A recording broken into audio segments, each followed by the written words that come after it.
Hello and welcome to this video. I'm Marcus Hayes and today I'm round the garage messing about with Maude, my 2 litre Zetec powered Mark II Escort. Those of you who've watched my last video will know that I've just finished bolting the engine and gearbox back into the car after replacing the gearbox. If you haven't seen that video, you can do using the link at the top of the screen now. Before I finally bolt the car back together, I've got a couple of new parts that I want to fit. Right, what I have here is an alternator bracket kit that I bought from Retro Ford. I'll leave a link to their website in the description of this video. Now the reason I've bought this is because the one that's fitted to the car that I got from a different company keeps breaking. I've had it re-welded a few times, but I thought this time I might as well just replace it for something a bit better. Retro Ford stuff isn't cheap, but it's usually pretty good quality, so hopefully this one will last.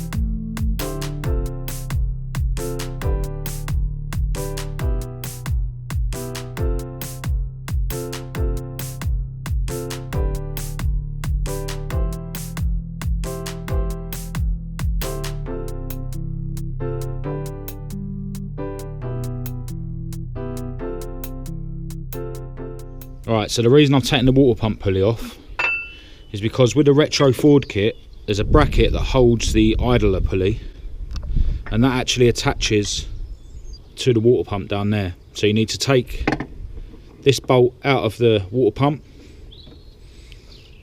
and you fit this bracket on there like that. In the kit they supply a countersunk bolt to replace that bolt, and this bracket will go something like that, and then this bracket attaches to the front cover there.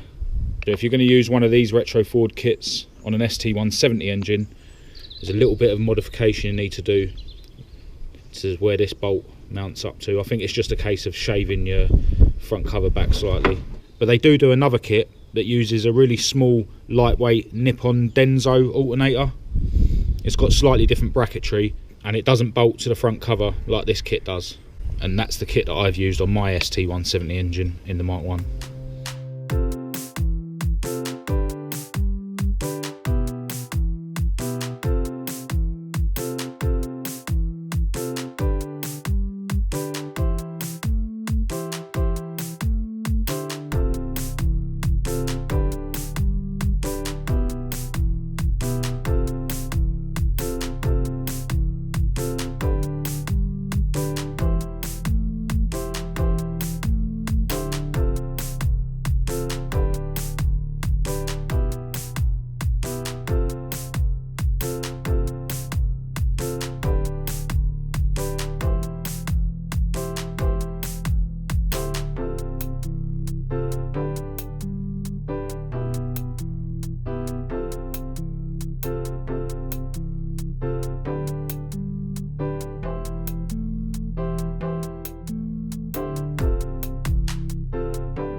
So there it is, the new alternator bracket kit all fitted, the belts all tensioned up correctly. I did have to steal the idler pulley from my Mark I kit because the hole in the middle of the old one was a bit too small. I'll just show you the difference between the two kits. So this is the lightweight motorsport kit that they do, which is suitable for the Nippon Denso alternator. I think that's what they're called. They're a lot smaller and a lot lighter. This bracket is slightly different and it has the adjuster bracket built in as part of the bracket that actually holds the alternator to the block. So you don't need to modify this front cover like you would if you used the other kit on an ST170. Uses the same bracket for the idler pulley, and I think the belt's the same length as well. Obviously I've had this kit zinc plated silver because this car's all about the bling, but from Retro Ford they do come black powder coated.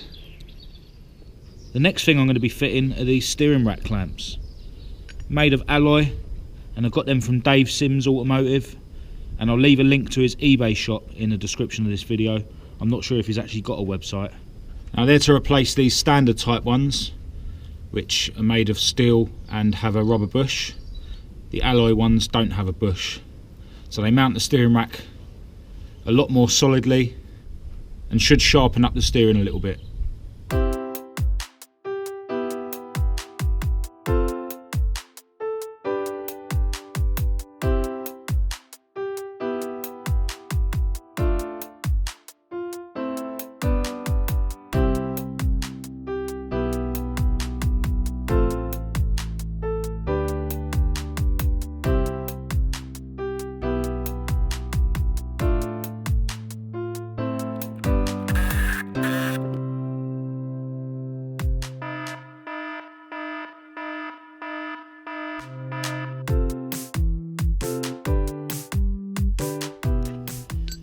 Right, I'm having a bit of trouble with these. When I clamp them around the steering rack, there seems to be a lot of play in the steering rack. Now these came with these two nylon shims, I suppose you could call them. One's thicker than the other. So the idea is that sits in there and then your clamp goes round, something like that. Now first I tried the thin one and there was play in the steering rack. Then I tried the thick one and there was still play in the steering rack. Then I tried them both and that seemed to space them out too far, to the point where there was a gap here. So what I've done is I've made up a few of my own shims out of aluminium, and hopefully using a combination of these and these I should be able to get it to fit right. Right, so I've got the clamps on. What I had to do is I used the thinnest of the two nylon shims that came with these clamps on this side, and on this side I've used the thickest one of the two nylon shims, as well as one of the shims that I made up myself. The battery's nearly run out of my camera and I've got loads of packing up to do before I can make my way home, so I'm going to call it a day for now. I'll be back round here tomorrow and you can see that in just a few seconds.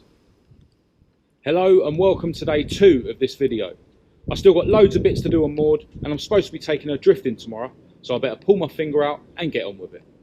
It's pissing down with rain today, which is going to make things a bit interesting. The first thing I'm going to be doing today is fitting a new set of anti-roll bar brackets. Now these are double whip style brackets and have 4 bolts on each clamp rather than just 2 like the standard ones. These brackets are suitable for the twin cam anti-roll bar, which mounts slightly further back on the brackets but actually pulls the front wheels forward, which gives you more caster and improves the self-steering characteristics of the car. These also came from Dave Sims Automotive, so check out the description of this video for a link to his eBay shop. And just to give you a bit of a comparison, this is a standard type bracket. As you can see, the standard anti-roll bar mounts slightly further forward compared to this one, and this one's got 2 mounting holes for the brackets rather than the 4 on the double whip style ones.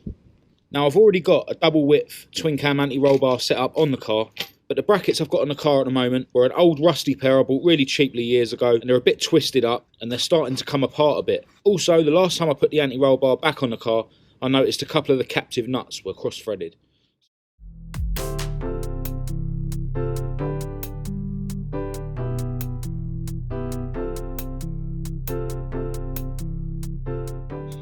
Yeah, here's the old one. It was really rusty when I bought it. Gave it a little bit of a clean up and a repaint. But this bit is coming away from the other bit. And a couple of the captive nuts in there are cross-threaded. So now one thing you do have to do when you fit these double whip style anti-roll bar brackets is drill a couple of holes in your chassis. And what they do is they enable the extra 2 bolts to be screwed into the anti-roll bar bracket without bottoming out on the chassis leg.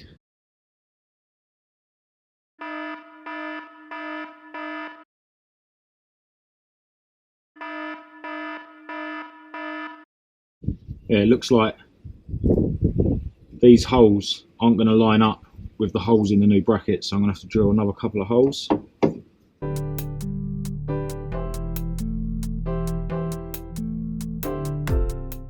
What I'm going to do now is thread these bolts into here, and they should leave a mark on the chassis leg where I need to drill a hole.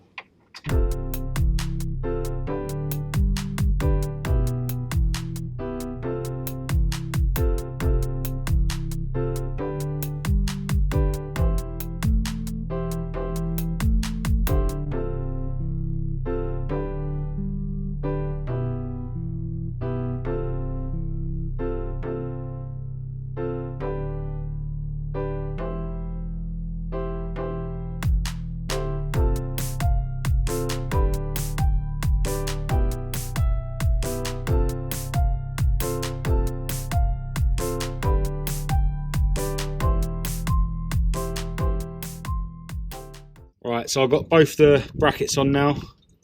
Yeah, I'm guessing that because these clamps are going to be slightly further back than they were on the old anti-roll bar brackets, I'm going to end up with slightly less caster than I had before. To be honest, I had plenty of caster before, to the point where it was actually a mission trying to keep hold of the steering wheel when it was trying to self-steer. But if I do find in the future that I could do with a bit more caster, I can always repair the old brackets and refit those. I'm not going to refit the anti-roll bar yet. That's going to be an absolute mission. Going to have to use a ratchet strap like I did last time. I'll probably save that until tomorrow morning before the drift day, and I'll also save the steering column for tomorrow morning, because I can get Kat to give me a hand with that. She can be inside the car poking it through the bulkhead, and then I can be under here making sure that I get the column into the steering rack. The weather's showing me no mercy today. It's absolutely pissing down. I'm soaking wet. I'm just going to try and get everything else done apart from the anti-roll bar and the steering column. So then it just leaves me those two things to do in the morning, and then we might actually still make it to the drift day. Right, one thing I like to do as part of general maintenance is clean up all my earth points. Now this is the main earth point that goes from the negative terminal of the battery, and I can already see that it's a bit rusty under there. It's just a case of taking this bolt out. Right, so what you want to do is you want to clean up these terminals with a bit of sandpaper or grinding stone or something on the drill. Anything to make it nice and shiny. Also do the same here where this rust is. Get it back to a nice shiny bare metal and then screw it back on. You should really have one of these which basically bites into the metal when you do it up and makes a nice connection. And obviously disconnect the negative terminal from your battery before you mess around with anything to do with electrics.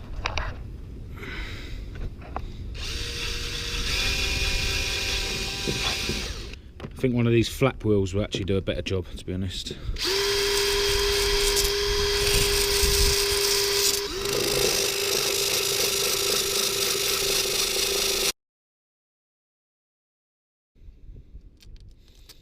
And just screw it all back together, and just make sure that this castle washer, whatever it's called, goes in between this and the body.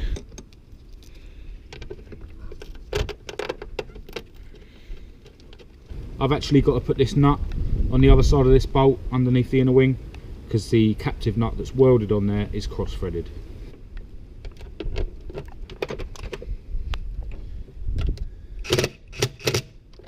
Right, so I've spent the rest of the day cleaning up earth points and putting the car back together, doing jobs that I didn't do after I'd replaced the gearbox. I'm just letting the engine run for a little while to get the oil nice and thin, because one thing I want to do before I leave today is an oil and filter change. She's running sweet, and this gearbox is in a lot better condition than the old one, so I'm really happy with that.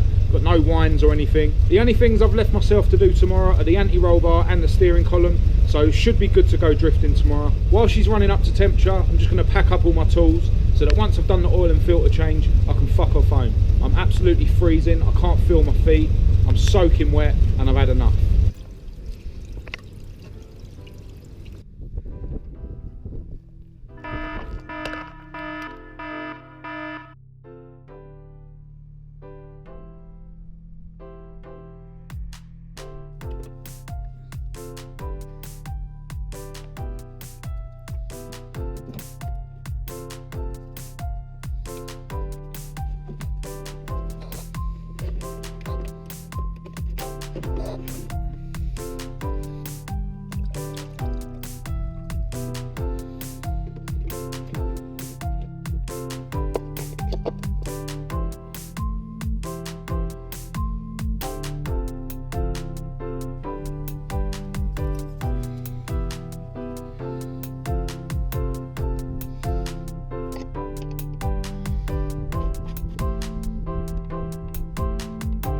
So just a couple of jobs left to do on the car, and then hopefully I can go drifting tomorrow. Find out in my next video whether I made it or not. As always, if you thought this video was any good, give it a thumbs up. If you thought it was shit, give it a thumbs down. Click subscribe and activate the notification bell to be kept up to date with any other videos that I post in the future. Make sure you check out my Facebook and my Instagram, and the links you need for that will be in the description of this video. Until next time, thanks for watching.